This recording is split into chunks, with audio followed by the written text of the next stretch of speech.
বিচার সংস্কার, পিয়ার পদ্ধতি, তারপরে আমাদের প্রবাসী যারা ভোটার আছেন তাদের ভোট নিশ্চিতকরণ, এরপরে জুলাই সনদের ব্যাপারে আমরা জুলাই মাসে এই সনদ যাতে দেওয়া হয় সে ব্যাপারে আমরা অন্তর্বর্তীকালীন সরকারের কাছে দাবি জানানো হবে এবং আগামী দিনে একটা অন্তর্বর্তীকালীন সরকারের অধীনে সুষ্ঠু নিরপেক্ষ অবাধ অংশগ্রহণমূলক নির্বাচনের জন্য সবচেয়ে বড় প্রত্যাশা জনগণের লেভেল প্লেইং ফিল্ড। আপনারা নিশ্চয়ই খেয়াল করেছেন জনগণের মধ্যে ইতিমধ্যে একটা আতঙ্ক বা উদ্বেগ উৎকণ্ঠা তৈরি হয়েছে যে বিগত দিনের মতো আবার কোনো হাসিনা মার্কা নির্বাচন অবৈধ অস্ত্র, পেশি শক্তি এবং লুটতরাজ এবং কালো ভোট, জাল ভোটের মাধ্যমে কালো টাকা ছড়াছড়ির প্রয়াস আবার কেউ করেন কিনা।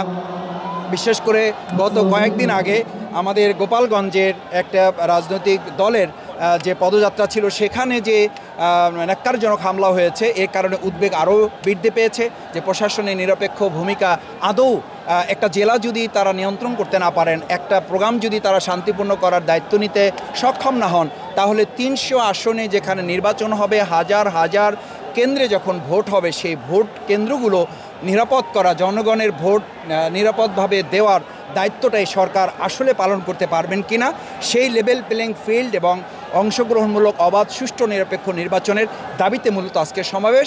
জনগণের উপস্থিতি প্রমাণ করে এই দাবির সাথে ইতিমধ্যে জনগণ একাত্মতা ঘোষণা করেছে। জাতীয় নেতৃবৃন্দের বক্তব্যের আহ্বান নিয়ে তারা গ্রামে গঞ্জে পৌঁছে যাবে এবং একটি জনসচেতনতামূলক পরিবেশ তৈরি হবে যা এই সরকারকে আমাদের এই দাবিগুলো মানার জন্য একটা চাপ প্রয়োগ করবে।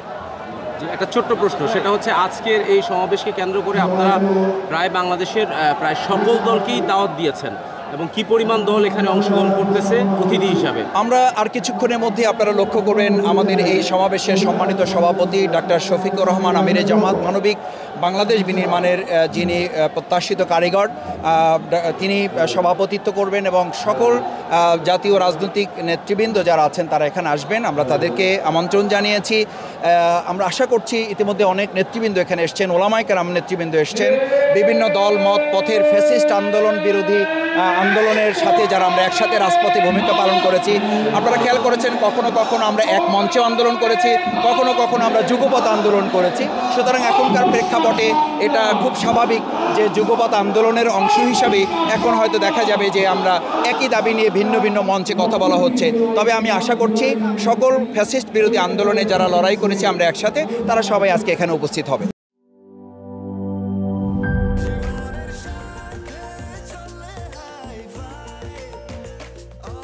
স্বাস্থ্যকর অল টাইম, সব সময় অল টাইম হেলদি লাইফ।